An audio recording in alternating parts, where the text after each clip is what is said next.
Hoy, como lo hemos venido haciendo estos domingos, estamos tratando acerca de la vida de Jacob y como se ha anunciado hoy en nuestro tema de hoy, nos toca hablar de la reconciliación entre Jacob y Esaú. Ustedes saben que Jacob y Esaú, cuando se distanciaron y dejaron de verse 20 años antes de este evento, Esaú prometió matar a Jacob porque él lo había engañado y le robó la bendición de su padre y todo lo que ya hemos estudiado. Y Jacob ahora está a puertas de encontrarse con Esaú, su hermano. El pasaje que nos toca hoy es Génesis capítulo 33. Les pido que me acompañen a Génesis capítulo 33, el primer libro de la Biblia, donde se nos narra precisamente la reconciliación entre Jacob y Esaú. Y podemos darnos cuenta y podemos imaginar, en primer lugar, que Jacob está atravesando una mirada de preocupación, o mejor dicho, está siendo atacado por una preocupación que no es para menos eh, importante y lógica, al contrario, es totalmente lógico lo que él está viviendo. Miren lo que dice el verso 1 del capítulo 33.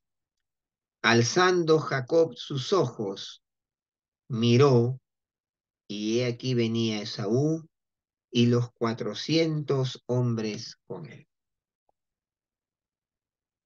Esaú echa una mirada, y es una mirada de preocupación, sin duda. Jacob está calculando el costo de este encuentro con su hermano. Alzando Jacob sus ojos, miró. He aquí venía Esaú y los 400 hombres, que ya le habían comentado sus mensajeros anteriormente. Sin duda alguna, Jacob aún conserva algo de esa preocupación por la reacción de Esaú, su hermano, y diría, ¿cómo será ese encuentro? Recuerden que Jacob tiene una experiencia muy particular, un capítulo antes ahí, cuando se encuentra con Dios y el ángel de Jehová en Peniel, donde Jacob termina descoyuntado porque él exigía la bendición de Dios sobre su vida. Y esto había liberado su alma de mucha carga de culpa que Jacob ya vivía. Pero aún así, Jacob todavía conserva algo de esa preocupación de cómo sería la reacción de su hermano, y de ahí que calcule el costo, porque dice, y alzó sus ojos y miró, y aquí Esaú venía no solo, venía con 400 hombres. ¿Para qué venía Esaú con 400? Esa era la gran pregunta que podía estar en la cabeza de Jacob. Ya Jacob había dicho, pensado, había concluido que Esaú venía a destruirle lo que había logrado, su familia, etcétera, etcétera. Pero esas eran las conjeturas de Jacob, que luego Jacob pone su confianza en Dios ahí en Peniel, por eso se aferra al ángel de Jehová y le dice, si tú no me bendices, yo no te suelto. Y Jacob descubre la bendición de Dios y ahora va a enfrentar a Esaú. Pero no duda, no es nada de otro, no es, es eh, de sorprendernos que él tiene una mirada de preocupación aún así. Y entonces Jacob calcula el costo, pero también no se expone al peligro. Miren lo que dice luego el verso 1 en su segunda parte. Entonces Jacob repartió los niños entre Lea y Raquel y las dos siervas. Miren lo que hace Jacob. Reparte a su familia. Sea como fuere ese encuentro, Jacob no quiere exponerse al peligro y entonces reparte a su familia por segmentos entre sus dos esposas y sus siervas, a modo de apaciguar el posible deseo de venganza de Saúl. Ahora, uno podría pensar que esto pareciera que un acto cobarde de Jacob. Ah, voy a mandar a las mujeres delante, ¿no? Y voy a poner a mis hijos, a los niños, entre mis esposas y mis siervas. Pero no es así. Por el contrario, podemos ver en segundo lugar un cuidado amoroso de Jacob por su familia. Miren lo que dice el verso 2. Y puso las siervas y sus niños delante. Luego a Lea y sus niños, y a Raquel y a José los últimos. Y miren lo que dice luego. Y él pasó delante de ellos. El cuidado amoroso de Jacob, poniendo a la familia bajo resguardo, pero luego él pasa delante a la cabeza. Y esto demuestra su gran cuidado por su familia. Él afronta lo que habría de venir sin titubeos, sin cobardías. Él se pone adelante. Sí, distribuye a sus esposas, sus siervos, a sus niños, pero él va adelante. Va como cabeza de familia, no buscando que la esposa o los hijos resuelvan los problemas que Jacob había generado. Y hermanos queridos, a los que somos cabezas de familia, cabezas de hogar, esta es la forma en la que debemos cuidar a nuestra familia. Muchas veces, siendo cabezas de hogar, descuidamos nuestro rol como cabeza. Y entonces cuando hay algún problema enviamos a la esposa o enviamos a los hijos enviamos a alguien que justifique nuestros errores o justifique nuestras faltas de responsabilidad.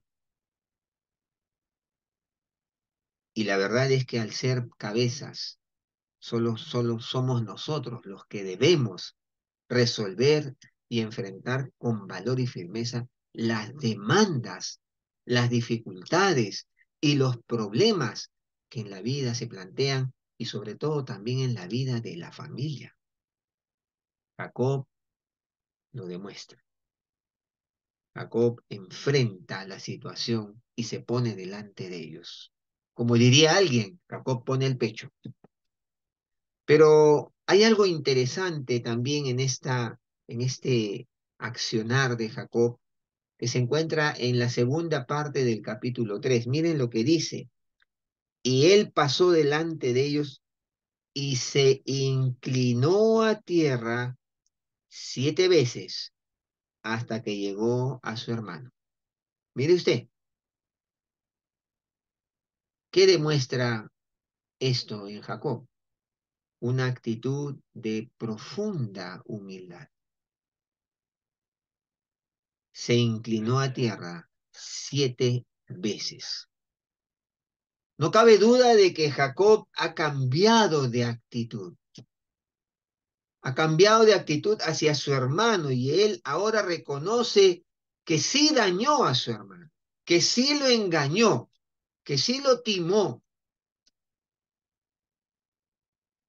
Y Jacob se inclina delante de él, no una vez, 7 veces, en señal de humildad y de reconocimiento de su error.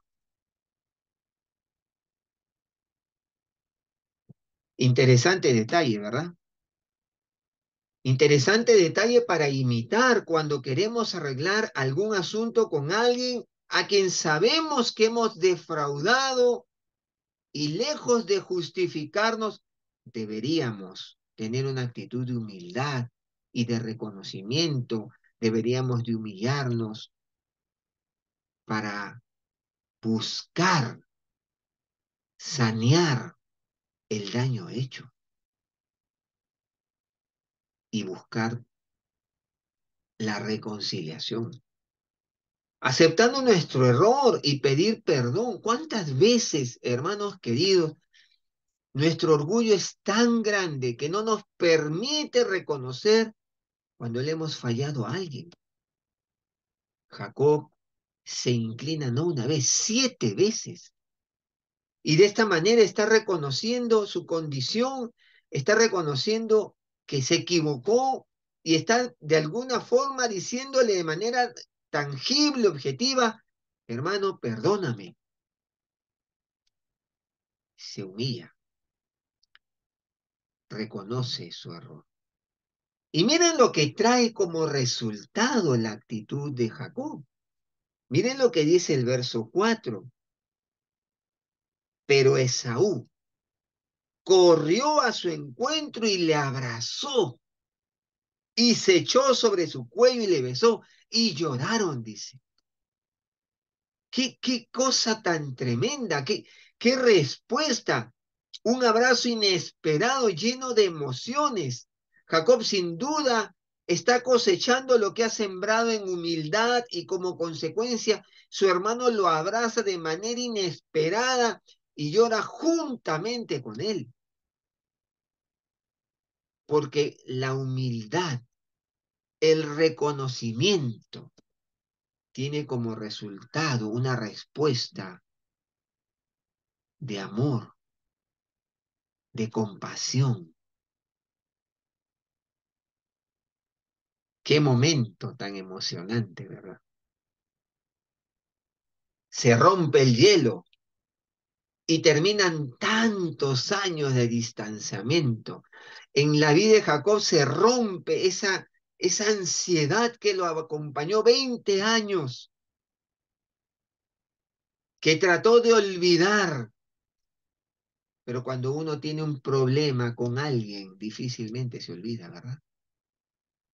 Cuando uno tiene un nudo con alguien que ha compartido su vida, puede ser un familiar, un amigo, un padre, una madre, un hermano, eso no pasa.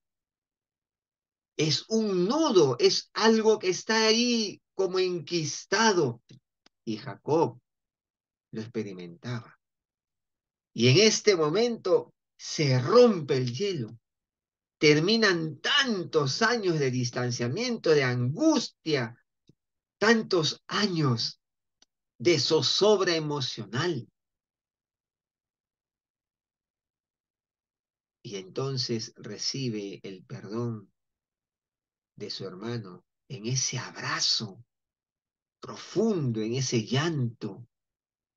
Y el alma de Jacob es liberada, ¿no? Como pasó cuando estuvo con el ángel ahí en Peniel. Dice que, como dice el pasaje, dice allí, eh, y dice, cuando Jacob se encuentra con él y concluye, dice, vi a Dios cara a cara y fue librada mi alma. Y ahora ve librada su alma de manera concreta en esa relación que se había roto con su hermano y que se restaura.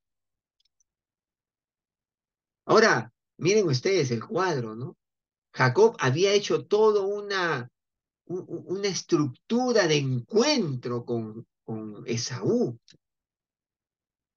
Había puesto pues a sus siervas, sus niños, su esposa, sus niños y su otra esposa Raquel, ¿no? Él iba adelante. Y miren lo que sucede ahí, ¿no? En el capítulo 5, y alzó sus ojos, ¿quién? Esaú, y vio a las mujeres y los niños y dijo, ¿quiénes son estos? Y él respondió, son los niños que Dios ha dado a tu siervo. Y miren ustedes, luego vinieron las siervas, ellas y sus niños, y se inclinaron. Qué cosa, ¿no? ¿Quiénes son estos? Una pregunta de asombro de parte de Esaú. Esaú no sabía nada de Jacob durante los 20 años que se distanciaron. Y Esaú queda asombrado de quienes acompañaban a Jacob y no tarda en preguntarles quiénes eran ellos. Y miren ustedes que ante esa pregunta hay una muestra de mucho respeto. Dice que se inclinaron todos, las mujeres y los niños, se inclinan ante Esaú en señal de mucho respeto y reconocimiento. Y todos se inclinan por turnos, tal como habían sido ubicados. Qué momento, ¿no? Qué momento. Ahora, dentro de todo este episodio y todo lo que estaba pasando, lleno de emociones encontradas, de reencuentros y de reconciliación, Jacob hace una propuesta de gracia. Miren lo que dice el verso 8. Y Esaú dijo, ¿qué te propones con todos estos grupos que he encontrado? ¿Qué te propones, Jacob? Ante tal gesto de Jacob y de sus niños, Esaú queda asombrado y le pregunta, ¿cómo es lógico? Jacob, ¿qué te propones con todo esto? Miren, miren hermanos, hay un detalle importante que vale la pena mirar. Esaú preguntó acerca de esto porque habían delante de, o sea, Jacob había enviado por delante 580 animales que habían ya precedido a las personas. 580 animales, como un regalo, como un ofrecimiento, como una recompensa de gracia. Y no cabe duda de que Esaú estaba profundamente impresionado por la cantidad de animales que Jacob le dio.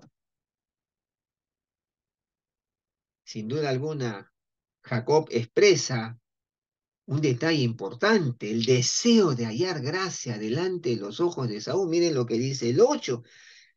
Y Esaú dijo, ¿qué te propones con estos grupos que he encontrado? Y Jacob respondió, el hallar gracia en los ojos, no le dicen los ojos tuyos, en los ojos de mi Señor.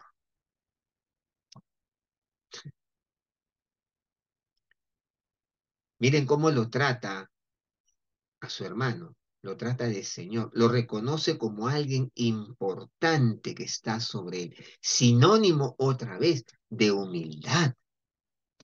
Y me hace recordar, hermanos queridos, lo que Pablo, al hablar del Señor Jesucristo, ahí en Filipenses capítulo 2, cuando habla de la humildad del Señor Jesucristo, y dice, no hagáis nada por contienda, por vanagloria, en Filipenses 2:3, antes bien con humildad, estimando cada uno a los demás como superiores a él mismo, hablando de que hay que considerar a los demás como superiores a uno mismo, ¿no? Humildad. Y este es el mismo sentimiento que Jesús tiene. Luego Pablo va a decir, haya en vosotros el mismo sentir que hubo en Cristo Jesús. Él siendo Dios, no estimó el ser igual a Dios como cosa que aferrarse, sino que se humilló. Y Jacob está ahora dando evidencias del carácter de Dios en su vida. Ya no es ese Jacob soberbio, altivo, que se las sabía todas. Ahora Jacob dice, deseo hallar gracia en los ojos de mi Señor. Tremendo, ¿no? ¿Y qué hace Esaú? Bueno, Esaú tenía suficiente riqueza. Y Esaú, la suficiencia de Esaú rechaza esta propuesta. Miren lo que dice el 9, y dijo Esaú, suficiente tengo yo, hermano mío, sea para ti lo que es tuyo. Esaú le responde que él tiene suficiente riqueza, que no necesita más y que por el contrario se quede con lo que ahora él posee. Pero ¿saben qué, hermanos? Acá hay algo interesante que es bueno resaltar. La respuesta de Esaú ilustra muchas veces cómo responden muchas personas al ofrecimiento de gracia de Dios. Con un cierto aire de autosuficiencia y ausencia de humildad, manifestando que tenemos lo suficiente y que no necesitamos nada y rechazamos el regalo de gracia que se nos ofrece por medio de Cristo y su obra en la cruz. Es curioso ver cómo es el corazón humano. Esaú dice, sabes, hermano, yo tengo suficiente, no lo necesito, quédatelo. ¿Por qué responde Esaú así? Porque en realidad tenía suficiente. Pero Esaú quería, perdón, Jacob quería hacerles saber su corazón. Él tenía un regalo de gracia. Dios lo había bendecido. ¿Y cuántas veces Dios, no porque nos falte, sino porque quiere darnos de su gracia y nos ofrece?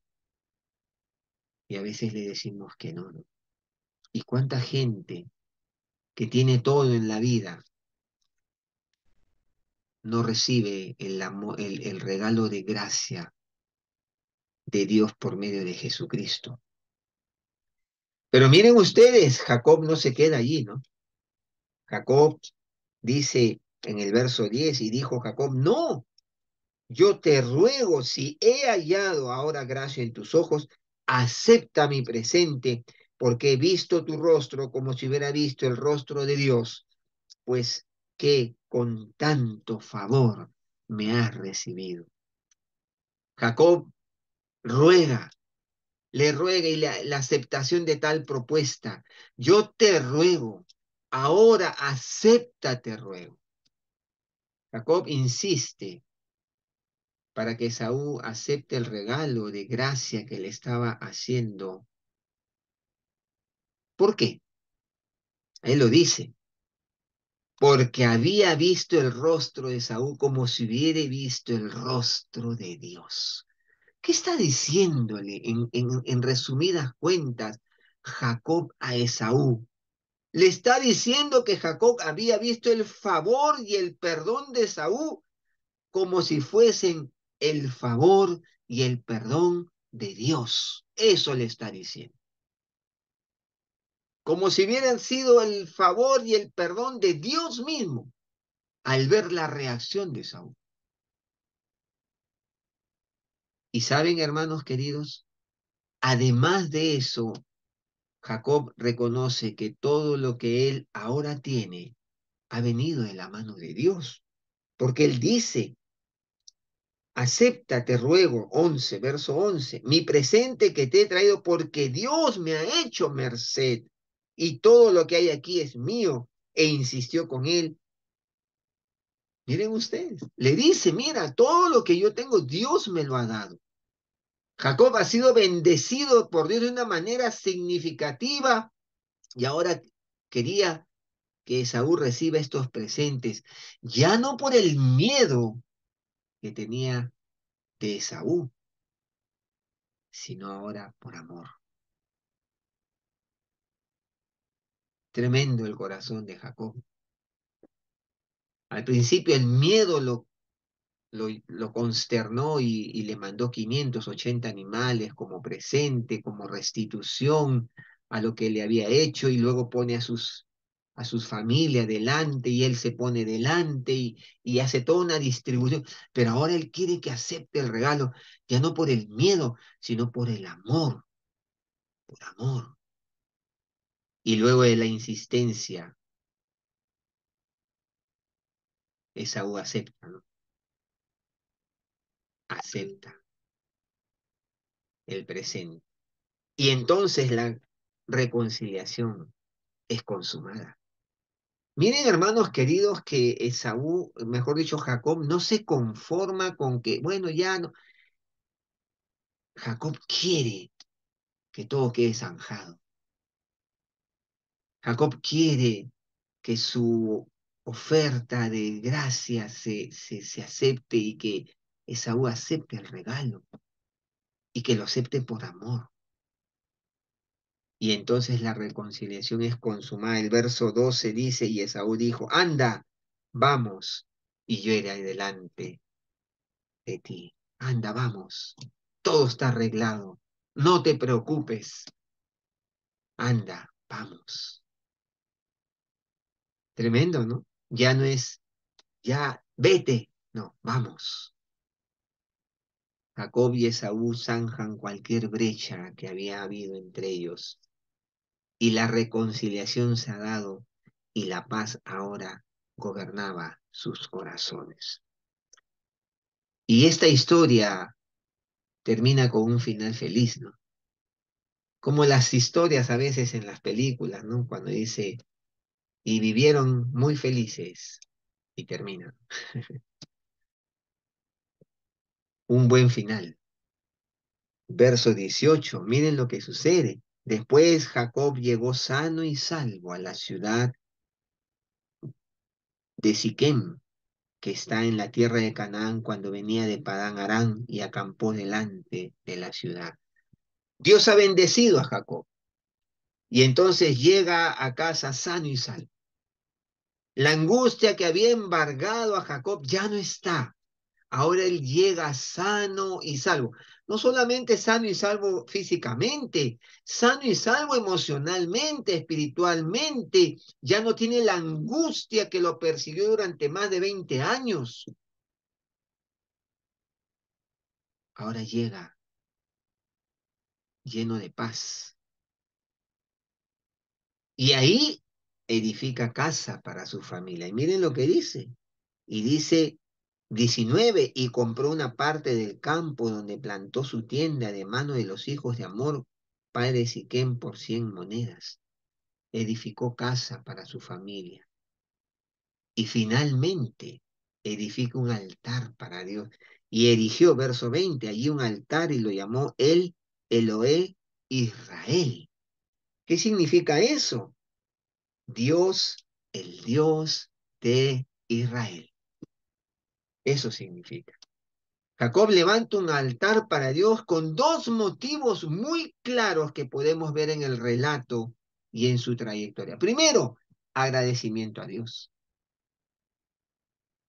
¿Cómo no estar agradecido cuando algo que pesó tanto sobre su vida, tantos años, se terminó se rompió, se consolidó la unidad con su hermano y nunca más sentiría lo que había sentido en los últimos 20 años? ¿Cómo no agradecer a Dios la gracia de Dios para con su vida, el encuentro tan emotivo con Esaú y ahora un corazón reconciliado?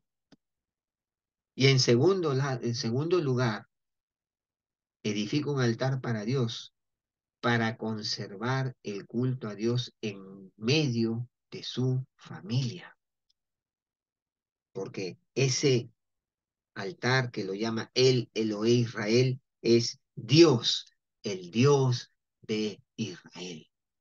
Jacob erige un altar a Dios, con el único propósito de expresar que ahora Dios es su Dios, el Dios de Israel. Y este gesto da a conocer en su medio que su fe está puesta en el único Dios verdadero. Y lo hace en un medio, en un pueblo idólatra y pagano como era el pueblo cananeo. Él erige un altar en medio de una generación apóstata, idólatra, pagana. Y él dice, aquí mora el Dios de Israel, el único Dios verdadero. Eso es lo que está diciendo Jacob. Qué lindo final, ¿verdad?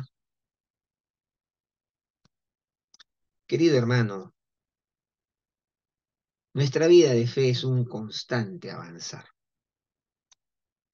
Y habría que preguntarnos, ¿tenemos algún tema pendiente con alguien que no te permite tener paz y avanzar en tu vida de fe?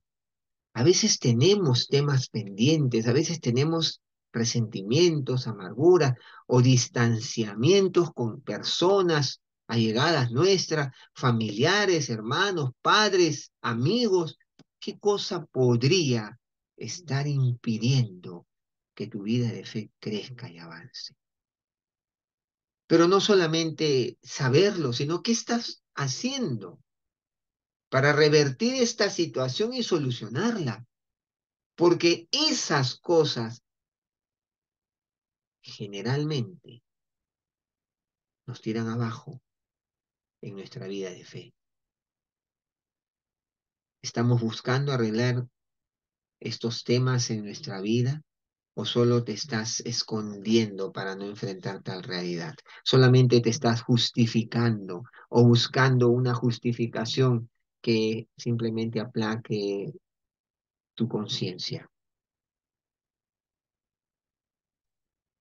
¿Estás dispuesto a deponer tu orgullo, así como Jacob, y con actitud de humildad buscar la reconciliación, buscar subsanar el daño? De repente tú no has sido responsable, pero puedes tomar la iniciativa, porque probablemente Dios te está diciendo eso. Pero acá hay otro detalle más que nos deja este pasaje. ¿Cuánto amas a tu familia al punto de dar tu vida por él? Mira, Jacob se puso delante de su familia para enfrentar una situación sumamente complicada. Te pones delante de tu familia para enfrentar las dificultades que se presentan o te escondes detrás de ellas. Jacob enfrentó y lo hizo con valentía y lo hizo en el nombre del Señor. Hermanos, la vida no es fácil. La vida tiene sus demandas, pero Dios nos ha llamado a los que somos cabeza de hogar a poder ponernos delante de nuestra familia en el poder de Dios y enfrentar cualquier dificultad que la vida nos plantee. Recuerda, hermano querido, que Dios anhela que tu vida de fe sea un impacto para quienes te rodean y sobre todo en medio de tu propia familia, donde puedes ser un ejemplo a seguir de fe y compromiso con Dios. En medio de una sociedad que tú bien sabes te ha dado la espalda a Dios. Quiera Dios, quiera Dios que esta hermosa historia de una reconciliación que termina con un final feliz también sea una historia que tú puedas vivir si tienes alguna situación que solucionar y puedas decir: mi corazón ha sido librado de este nudo que me ha tenido atado por tantos años. Vamos a orar, hermanos. Que Dios nos bendiga. Dios, te damos gracias por tu palabra. Te damos gracias por lo que tú nos enseñas en este episodio tan dramático y tierno a la vez, donde se desata un nudo que se mantuvo por tantos años y que no dejaba en el corazón de Jacob tener paz. Pero tú fuiste bueno, Señor, y tú trajiste bendición a Jacob cuando él pudo solucionar un tema pendiente en su vida. Señor, probablemente algunos de nosotros tenemos temas pendientes. Ayúdanos, Señor, a resolverlos. Danos la suficiente humildad para poder hacer lo que sea necesario para sanear eh, relaciones quebradas, rotas, poder sanear y sanar nuestro corazón. Pero también, Señor, como aprendemos en este pasaje, danos el ser valientes para enfrentar y defender a nuestras familias, a quienes somos cabeza de hogar, como lo hizo Jacob. Danos, Señor, valor, firmeza y el tomarnos de tu mano para enfrentar cualquier circunstancia en el poder tuyo. Señor, ayúdanos. Estos son temas sensibles que tú has dejado en tu palabra para que aprendamos y podamos, Señor, ponerlos por obra y así ser liberados de culpa, de falta de paz, ser librados y poder crecer en nuestra comunión contigo. Bendice a tu iglesia, Señor. Bendice a quienes nos escuchan y que esta palabra tuya pueda ser la respuesta a lo que están esperando en sus vidas. Gracias, Señor. Oramos así en el nombre de Jesús, nuestro amado Salvador. Amén. Amén. Que Dios nos bendiga, amada iglesia.